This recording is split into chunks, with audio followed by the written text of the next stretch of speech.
El Jarutat, the slaves, begin all acts and thinking by using El Kulum, the all Tablet 1, a mission to the planet 10190. Lo, it is important for you to receive this communication because of the misconceptions that have been embedded in you for thousands of years that must be eliminated. You must change your thought patterns. Listen to me, my children. Accept only the facts, and it will lead you if you are worthy. We have had in our midst some great teachers, such as Dus Ali of Nubia, teacher of these teachers. He followed the teachings of the Ansarullah of Sudan, Northeast Africa. He was under the teachings of the great Muhammad Ahmad al-Mahdi of the Sudan. Noble Drew Ali, teacher of the Moorish American Moabites, was taught by Dus Ali, 1866 to 1945 AD. Noble Drew Ali came from Cherokee, North Carolina, in America. Words of one of our great teachers. Noble Drew Ali, 1886 to 1929. Warning for all young men. Beware, young man. Beware of all the allurements of wantonness, and let not the harlot tempt thee to excess in her delights. The madness of desire shall defeat its own pursuits. From the blindness of its rage you shall rush up on self-destruction. Therefore, give not up thy heart to her sweet enticements, neither suffer thy soul to be enslaved by her enchanting delusions. The slaves. Suffer thy soul to be enslaved by her enchanting delusions. The fountain of health which must supply the stream of pleasure shall quickly be dried up, and every spring of joy shall be exhausted. In the prime of thy life, old age shall overtake thee. The sun shall decline in the morning of thy days. But when virtue and modesty enlighten her charms, the luster of a beautiful woman is brighter than the stars of heaven, and the influence of her power is in vain to resist. The whiteness of her bosom transcendeth the lily. Her smile is more delicious than a garden of roses. The innocence of her eyes is like that of the turtle. Simplicity and truth dwell in her heart. The kisses of her mouth are sweeter than honey. The scents from the perfumes of Arabia breathe from her lips. But not your bosom to the tenderness of love. The purity of its flame shall enable thy heart and soften it to receive the fairest impressions. Social duties. When thou considerest thy wants, when thou beholdest thy imperfections, acknowledge his goodness and remember his mercy, O child of the Aluhum Anunnaki, who honored thee with nobility as a member of humanity, who endowed thee with speech and placed thee in society to receive and confer reciprocal helps and mutual obligations, protection from injuries, thy enjoyments of the comforts and the pleasures of life. All these thou owest to the assistance of others, and couldst not enjoy but in the bands of society. It is the Aluhum Anunnaki who endowed you with speech, the ability to see and touch, for without these you would have no perception of the greatness of the Most High El. Then placed you on the planet Chi, Earth, to give and to receive from others an award equal in assistance to each other. It is he, Anu the Heavenly One, who is the head of all Aluhum, and gives protection and guidance from injuries. All these you owe to the assistance of others, and could not enjoy but in the bosom of the Most High, Alyun El, within the All, El Kuluum. It is your duty as a child of the Aluhum, therefore, to be a friend to humanity, as it is thy interest that humanity should be friendly to you.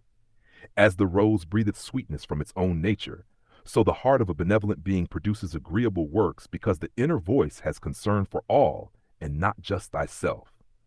The benevolent being enjoys the order and tranquility of his own breast and rejoices in the happiness and prosperity of his fellow brethren, which means he too can prosper. The benevolent opens not his ear to slander. The faults and failings of the men, Enoshite, forgetful being gives a pain to his heart, being a part of the all. Thus we are all one family, and if I hurt you, then I hurt myself. His desire is to do benevolence, and reacheth out the occasions thereof. In removing the difficulty of another, he relieveth himself. From the depth of his mind, he overstands in his desires the happiness of all humanity, and from the generosity of his heart, he strives to promote it. Justice. The peace of society depends on justice, the happiness of individuals on the safe enjoyment of all their possessions. Keep the desire of thy heart, therefore, within the bounds of moderation. Let the hand of justice lead them aright. Let no temptation allure thee, nor any provocation excite you to lift up your hand from the hazard of his life. Defame him not in his character, bear no false witness against him. Corrupt not his servant to cheat or forsake him, and the wife of his bosom, O tempt not to sin. It will be a grief to his heart which thou cannot relieve, an injury to his life which no amends can atone. In thy dealings with your brother, be impartial and fair, and do to them as you would they should do to you. Be faithful to thy trust, and deceive not the man who relies upon you. Be assured it is less evil in the sight of Allah to steal than to betray. Oppress not the poor, and defraud not of his wages the laboring man. When you selleth for gain, hear the whispering of your conscience, because that is the voice of the soul, and be satisfied with moderation. Nor from the ignorance of thy buyer take any advantage. Pay the debts which thou owest, for he who gave thee credit relieth upon thine honor, and to withhold from him his due is both mean and unjust. Finally, O son of society, examine your heart, call remembrance to thy aid, and if in any of these things thou hast transgressed, make a speedy reparation to the utmost of thy power. Charity happy is the man who hath sown in his breast the seeds of benevolence. The produce thereof shall be mercy and love. From the fountain of his heart shall rise rivers of goodness, and the stream shall overflow for the benefit of all of humanity. He assisteth the poor in their trouble. He rejoiceth in furthering the prosperity of all men. He censures not his neighbor. He believeth not the character assassinations of envy and malevolence. Neither repeats he their slanders. He forgiveth the injuries of men. He wipeth them from his remembrance. Revenge and malice have no place in his heart. For evil he returneth not evil. He hateth not even his enemies, but requiteth their injustice with a friendly admonition. The griefs and anxieties of men excite his compassion. He endeavoreth to alleviate the weight of their misfortunes, and the pleasure of success rewardeth his labor. He calmeth the fury. He healeth the quarrels of angry men, and preventeth the mischiefs of strife and animosity. He promoteth in his neighborhood peace and goodwill, and his name is repeated with praise and benedictions, gratitude. As the branches of a tree return their sap to the root from whence it arose, as a river poureth its streams to the sea, whence the spring was supplied, so the heart of grateful man delighteth in returning a benefit received. He acknowledgeth his obligation with cheerfulness, looketh on his benefactor with love and esteem. And if to return it be not in his power, he nourisheth the memory of it in his breast with kindness. He forgetteth it not for all the days of his life. The heart of the grateful man is like the clouds of heaven which drops upon the earth, fruits, herbage, and flowers. But the heart of the ungrateful is like a desert of sand which swalloweth with greediness the showers, that fall and buryeth them in its bosom, and produceth nothing. Envy not thy benefactor, neither strive to conceal the benefit he hath conferred. For though to oblige is better than to be obliged, yet that toucheth the heart, and is amiable on the sight both of Allah and man. But receive not a favor from the hand of the proud. To the selfish and avaricious have no obligation. The vanity of pride shall expose thee to shame. The greediness of avarice shall never be satisfied. Sincerity, O thou who are enamored with the beauty of the truth and facts, and hast fixed thy heart on the simplicity of her charms, hold fast thy fidelity unto her, and forsake her not. The consistency of thy virtue shall crown thee with honor. The tongue of the sincere is rooted in the heart. Hypocrisy and deceit have no place in his words. He blusheth at falsehood and is founded, but in speaking the truth he hath a steady eye. He supporteth as a man the dignity of his character. To the arts of hypocrisy he scorneth to stoop. He is consistent with himself as an honest being. He is never embarrassed. He has courage enough to always speak the truth, and he is never afraid. He is far above the meanness of dissimulation. The words of his mouth are thoughts of his heart. Yet with prudence and caution he openeth his lips. He studieth what is right, and speaketh with discretion. He adviseth with friendship, he reproveth with freedom, and whatsoever he promiseth shall surely be performed. Know thyself. But the heart of the hypocrite is hid in his breast. He maketh his words in the semblance of truth, while the business of his life is only to deceive. He laugheth in sorrow, he weepeth in joy, and the words of his mouth have no interpretation. He worketh in the dark as a mole who fancieth he is safe, but he blundereth into the light, and is betrayed and exposed, with dirt on his head. He passeth his days in perpetual constraint. His tongue and heart are forever at variance. He laboreth for the character of a righteous man, and huggeth himself in the thoughts of his cunningness. O fool, fool!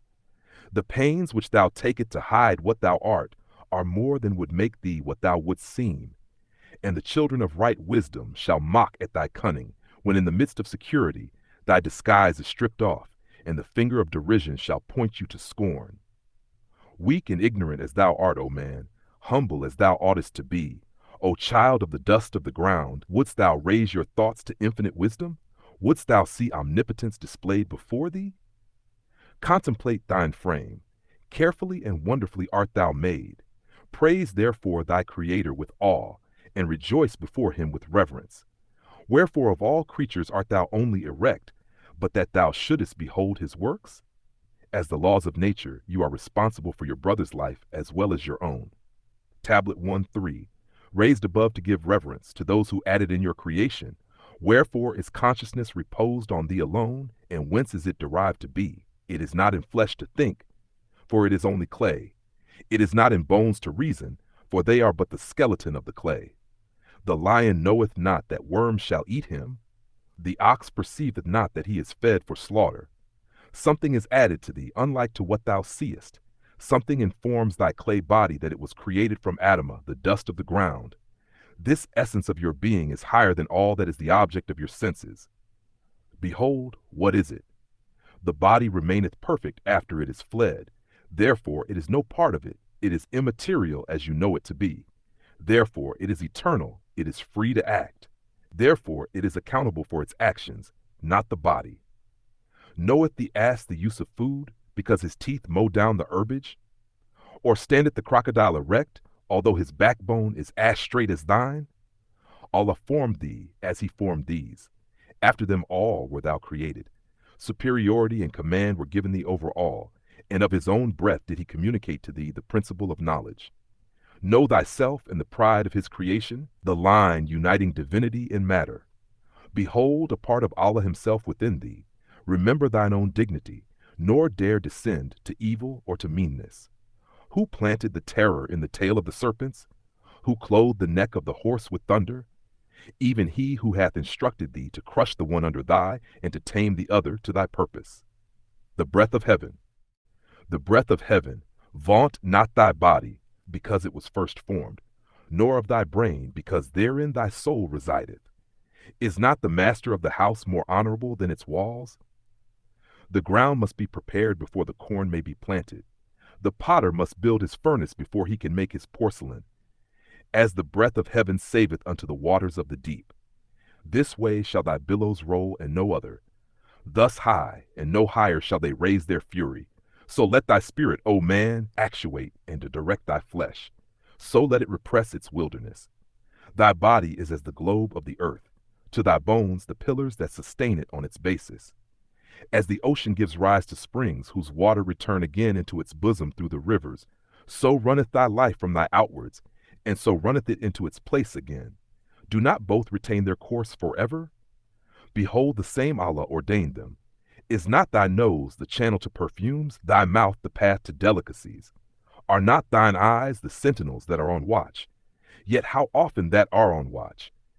Yet how often are they unable to distinguish truth from error? Keep thy soul in moderation. Teach thy spirit to be attentive to its good. So shall these its ministers be always to thee conveyances of truth. Thine hand is not a miracle? Is there in the creation aught like unto it?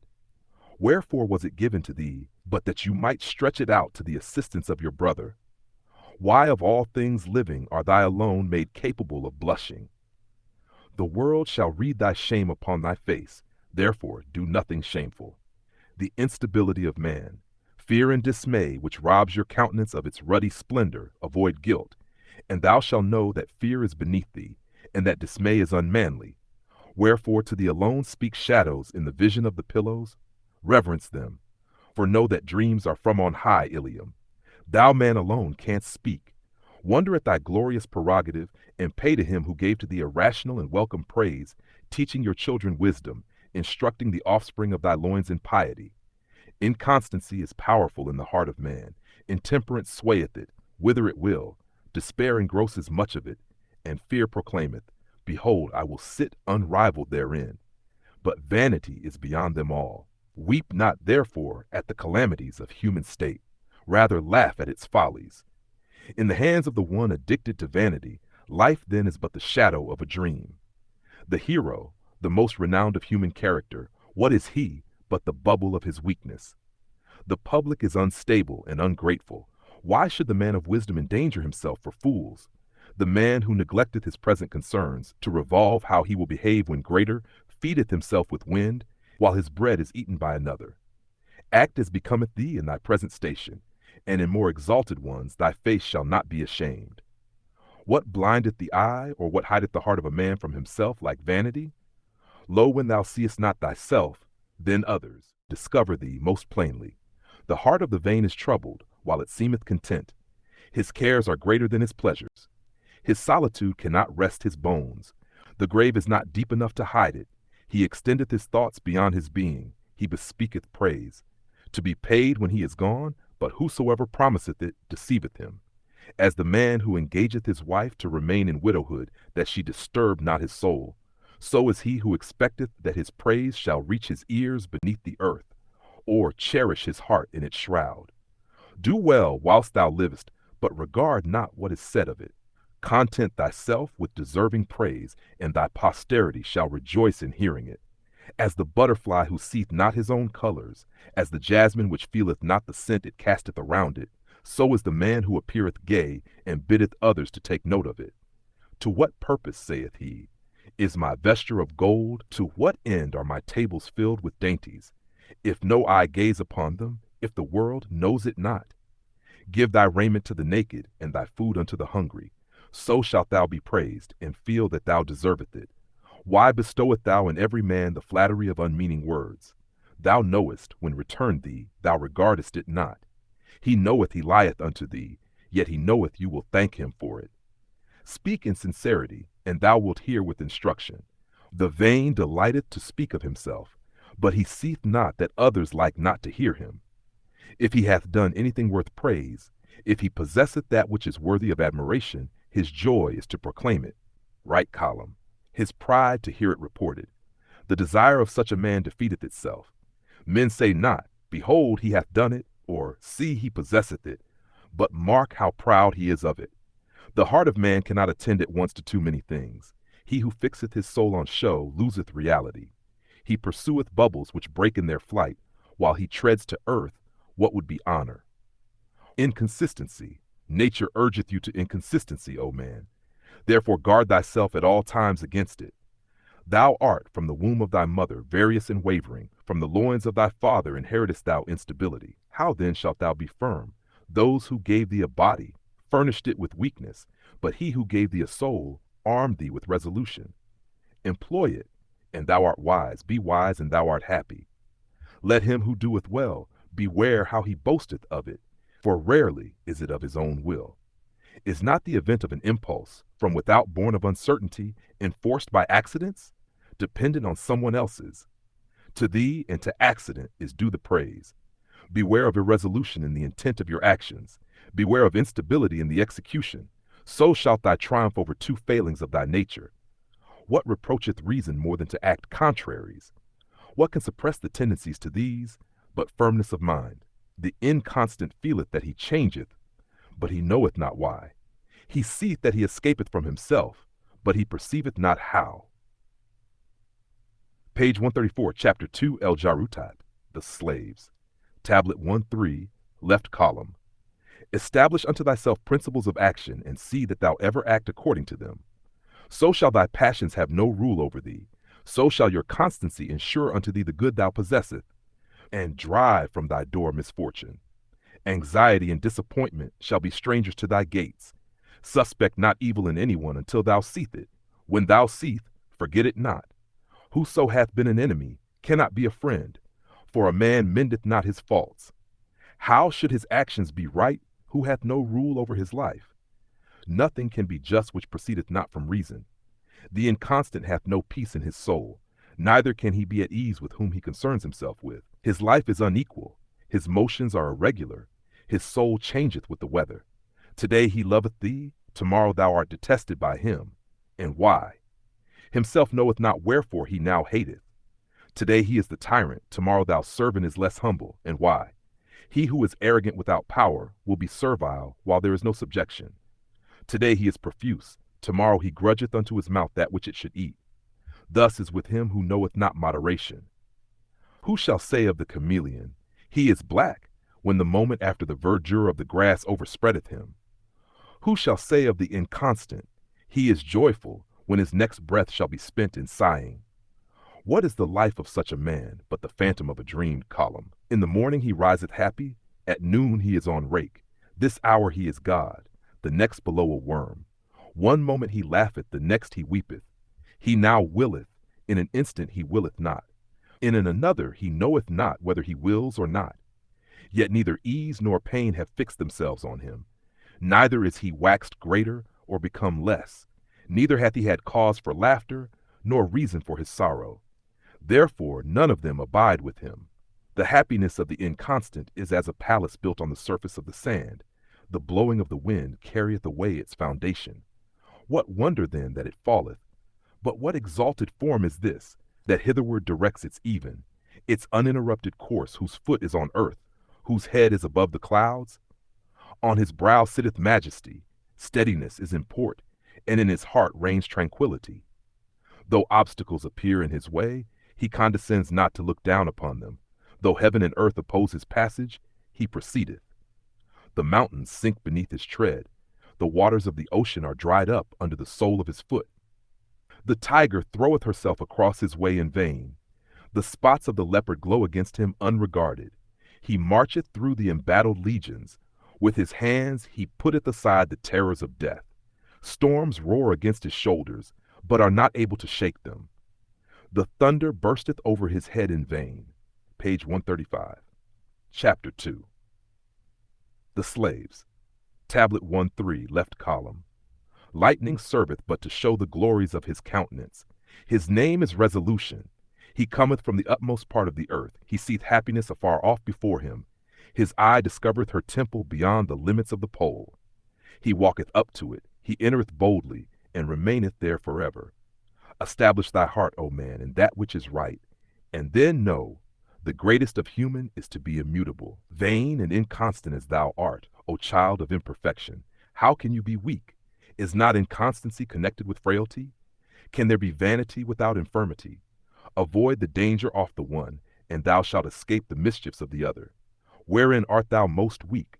In that wherein thou seemest most strong, in that wherein most you glorieth, even possessing the things which thou hast, in using the good that is about thee.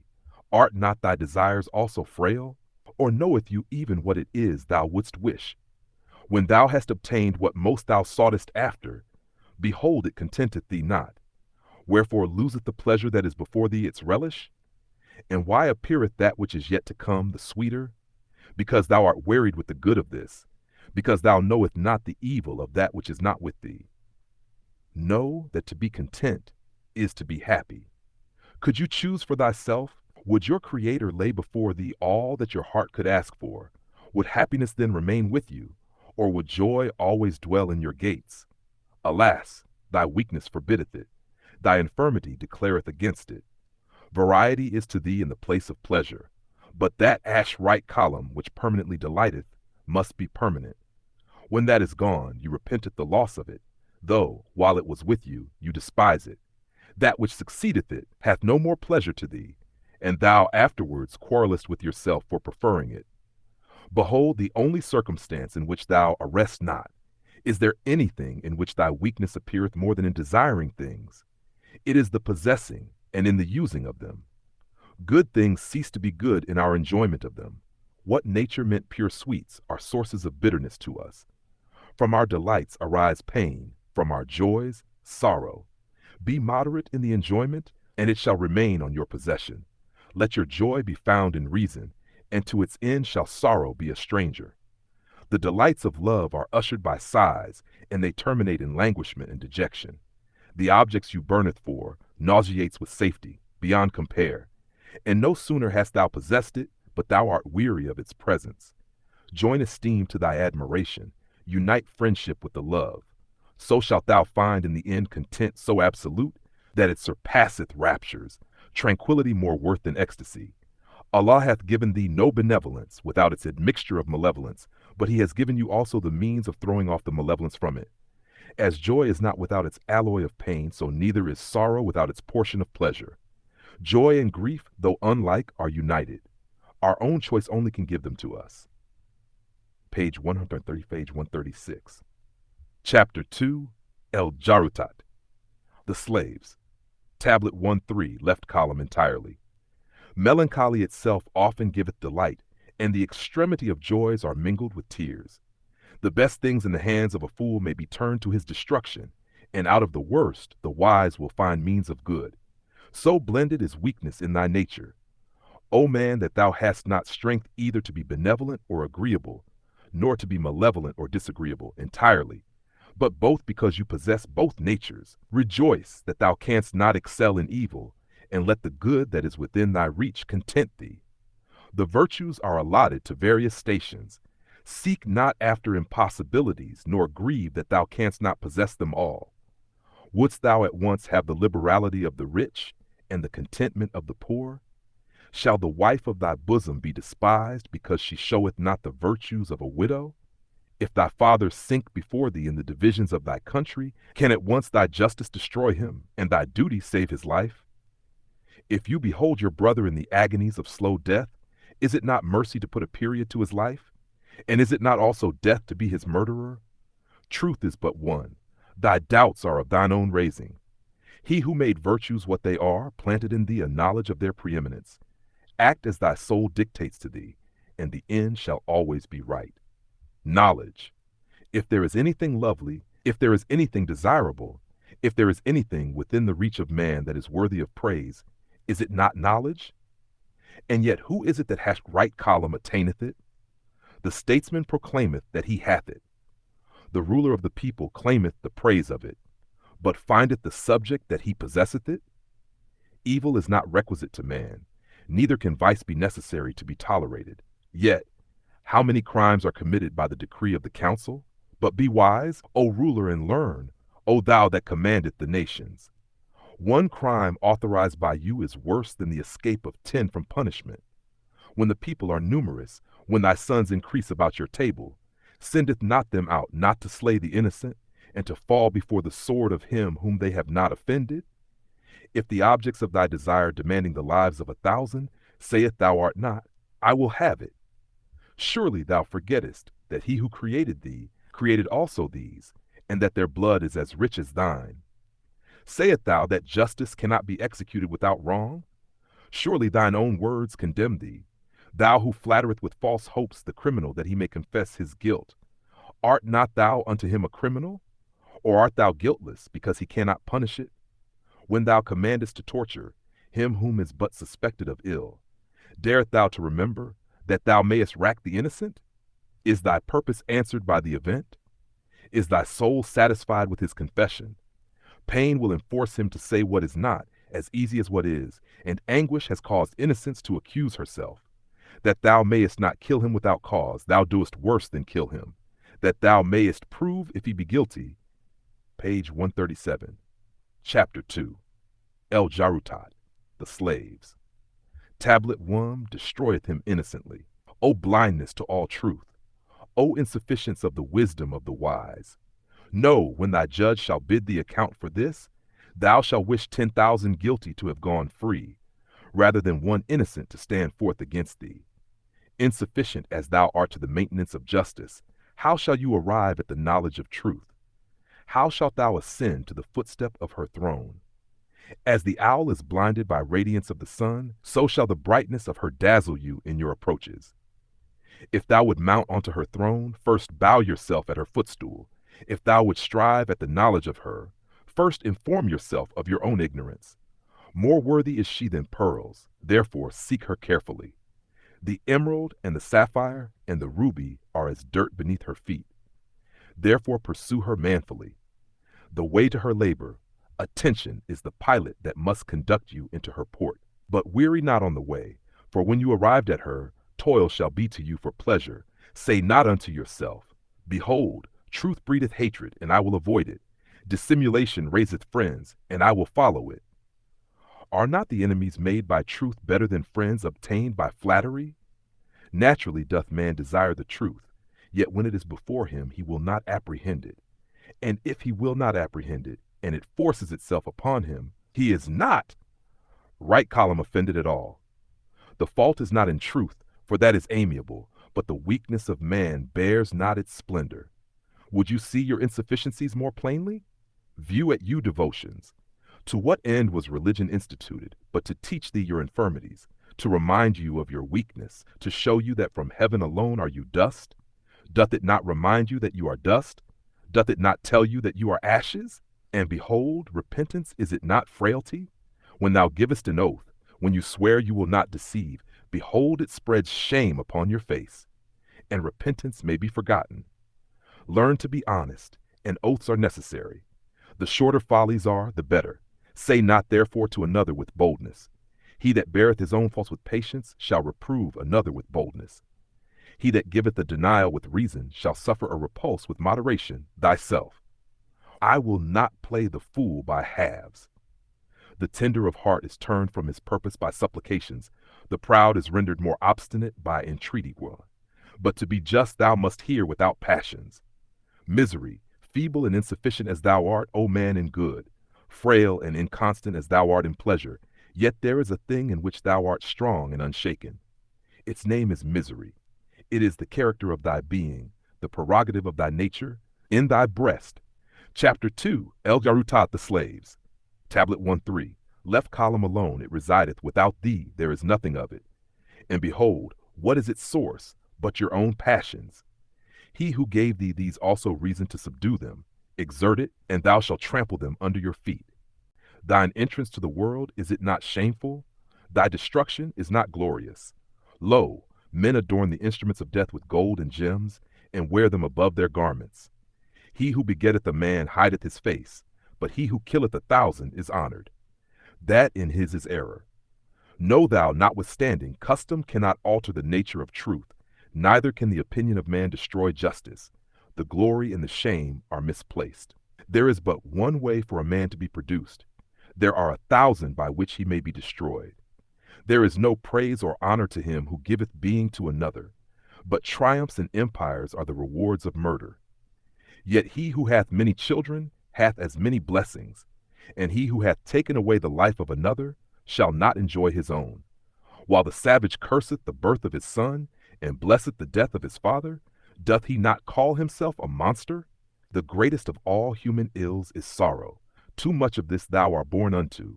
Add not unto it by thine own perverseness. Grief is natural to thee, and is always about thee. Pleasure is a stranger, and visiteth thee by times. Use well thy reason, and sorrow shall be cast behind thee. Right column. Be prudent, and the visits of joy shall remain long with thee. Every part of thy frame is capable of sorrow, but few and narrow are the paths that lead to delight. Pleasures can be admitted only simply, but pains rush in 1,000 at a time. As the blaze of straw fadeth as soon as it is kindled, so passeth away the brightness of joy, and thou knowest not what becomes of it. Sorrow is frequent, pleasure is rare, pain cometh of itself. Delight must be purchased, grief is unmixed, but joy wanteth not its alloy of bitterness. As the soundest health is less perceived than the lightest malady, so the highest joy toucheth us less deep than the smallest sorrow. We are in love with anguish. We often fly from pleasure when we purchase it. It costeth more than it is worth. Reflection is the business of man. A sense of his state is his first duty. But who remembereth himself a boy? Is it not in mercy, then, that sorrow is allotted unto us? Man foresees the evil that has come. He remembers it when it is past. He considers not that the thought of affliction would be deeper than the affliction itself. Think not of your pain, but when it is upon you, and you shall avoid what most hurt you, because avoidance is the key to those things that disturb you. He who weepeth before he needeth, weepeth more than he needeth. And why, but that he loveth weeping? The stag weepeth not till the spear is lifted against him, nor do the tears of the beaver fall till the hound is ready to seize him. Man anticipateth death by the apprehension of it, and the fear is greater misery than the event itself. Be always prepared to give an account of thine action. And the best death is that which is least premeditated. Warning for all young men. Noble Drew Ali Holy Tablets, Chapter 2. In this powerful and timeless warning, Noble Drew Ali speaks directly to young men about the dangers of uncontrolled desire, excess, and temptation. This message is not about condemnation, but about preservation of the mind, the body, and the soul. Noble Drew Ali teaches that indulgence weakens a man's vitality and judgment, while discipline and restraint lead to wisdom, strength, and true freedom. A man who cannot govern his passions becomes enslaved by them, but a man who masters himself protects his future and his honor. This reading from the Holy Tablets, Chapter 2, is a reminder that self-control is the foundation of moral character and spiritual growth. If you're enjoying this reading of the Holy Tablets, Chapter 2, like, comment, share, and subscribe. This video is powered by www.eoebookstore.net, carrying the largest selection of books and teachings by Dr. Malachi Z. York. Stay tuned for more readings, breakdowns, and historical insights from the Holy Tablets.